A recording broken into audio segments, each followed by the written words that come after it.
there's, it's I guess rules, but things we've emphasized, and we've ran it a few times a game recently, and sometimes it's hard, both as a coach and as a player, when you run it and it's a good possession of defense and the other team hits an off the dribble three, which has happened this week.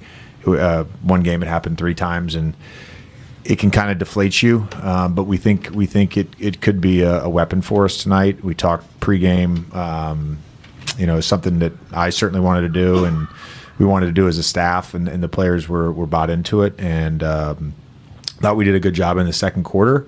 And then, throughout the second half, when we were able to get back and get set and run that, it was really good. And then just with the rotation change, you get some guys back, but Timmy going back in with alongside Aiden, I believe, to start the second. And what did you see with, or was it Jackson Hayes? It was DA. Yeah. So what did you see from kind of thinking, hey, this is a spot, we want to put him in, give him a shot, and how did you feel like he did?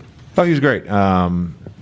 He certainly earned a spot coming off last night where he played phenomenal, and you get the clipboard. Just we had talked about it, so I knew it was coming. But it's still like a little jarring to see the Vando, Drew, Da, like it's LeBron.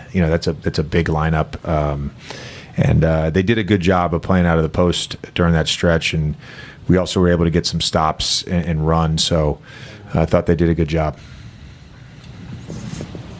JJ, you can run stats and figure out the first player to do this since then or whatever. But tonight's Da is the third player in Laker history to go at least 10 for 10 with 10 rebounds. It's him, Wilt, and Mitch Kupchak all time. Just how good was he tonight for you, and what did you see in addition to the efficiency, just like spirit wise, from him?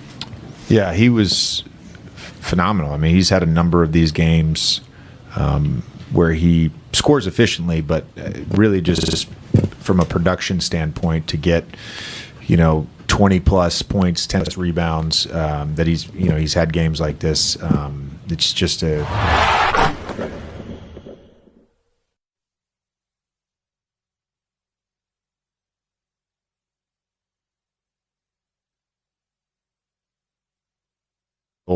in early offense for him, and we didn't get him the ball. One was a little high on the lob, and then the other one got deflected, and I thought our guys just continued to trust him, and as the game progressed, he made some really tough catches in traffic, and then was able to score the basketball.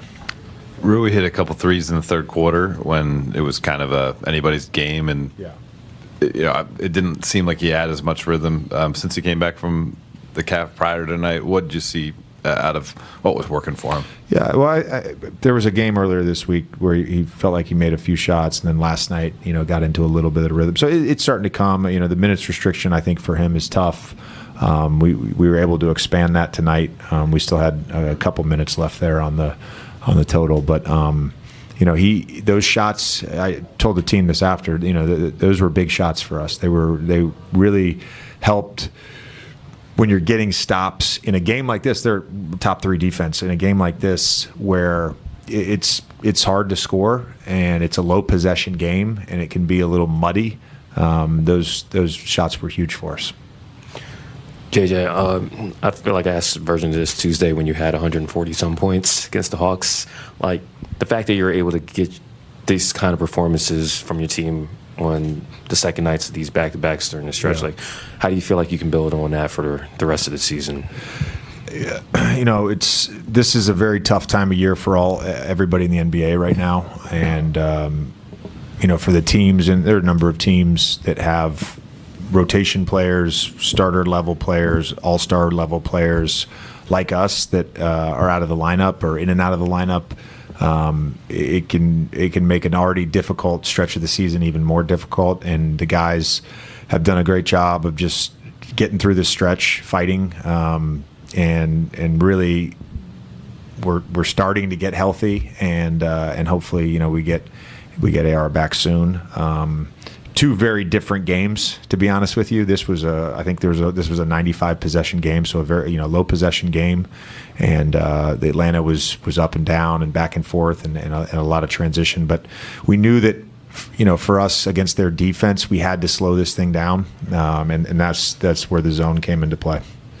JJ, just building off the DeAndre question, you talked about kind of like wanting to make sure you guys get him touches early and things like that. When his teammates are looking for him and feeding him in the post, just is there also kind of like an energy, a connectedness energy that comes and kind of permeates through the team when he gets those types of touches and you guys are able to kind of stay connected and get those assists that I know you're looking for? Yeah, I mean, there's a trust level that I think exists with our guys, particularly when he's in that short roll area.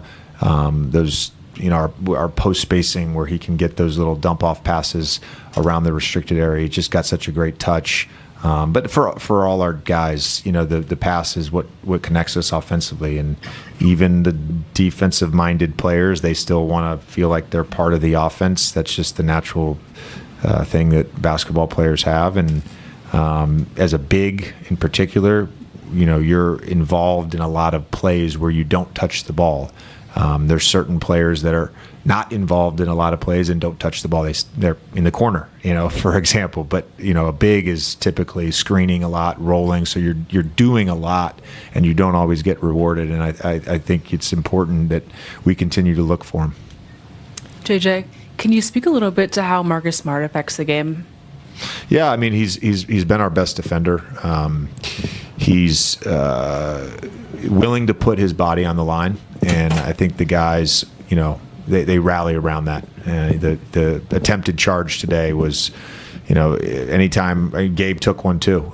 Those transition charges where guys have a full head of steam. It's a tough play. It's a winning play, and Smart's always looking to make those plays, and our guys rally around that. Coach, you mentioned Drew's good shift to start the second quarter. He didn't play in the third, but you closed out with him to start the fourth. Why did you kind of go to him in that moment? That was his rotation. Hey, JJ. Vando only took one shot, but was a plus 25. Seemed like he had some good possessions on BI, too. Can you just speak up to his defensive performance tonight? Yeah, just, it goes back to what I've said a number of times this season, that, when our team is at our best, we have guys that star in their roles without necessarily scoring the basketball. If for Luka to star in his role, he's going to score, he's going to get assists. And so, Vando now has had basically a month-long stretch where he's really, outside of a couple games, really just starred in his role. And tonight was another great example of that. One of the things that kind of gets overlooked, when people talk about defense is defensive rebounding. And he's had a number of games where it's not just that he's had high defensive rebounding numbers, it's the contested defensive rebounding. It's his ability to get rebounds in traffic that's really important to us, because as we know, all these young teams are crashing and they're sending multiple guys on every possession, and he was great tonight. And sometimes that plus minus, you're like, wait a minute, that guy played really well, he's a minus 14, or that guy wasn't good tonight, he was a plus 15. This is one of those instances where we all felt it as a staff, and we get back here and he's a plus 25. Like, he really impacted the game tonight.